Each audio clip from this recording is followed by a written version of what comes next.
Choosing the right cleaning agent. But how? Choosing the right cleaning agent depends on various factors.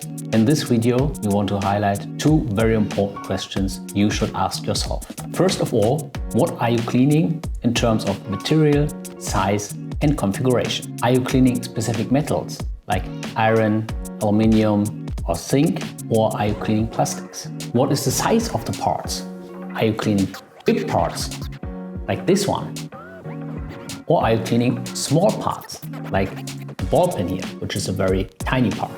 What is the configuration of the parts? Do we have complex geometries like blind holes, for example? If you're cleaning small parts with complex structures, solvents can have advantages because solvents can penetrate also very tiny spaces and then dry residue-free afterwards. The second question, what are your contaminations? Different contaminations have different chemical and physical properties. In order to achieve an optimal cleaning result, the contamination should be chemically similar to the cleaning agent.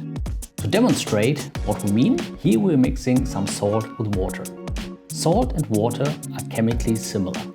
That's why the salt can dissolve very well in water. Now let's mix some salt with olive oil instead. Salt and olive oil are chemically different. That's why the salt cannot dissolve in the oil.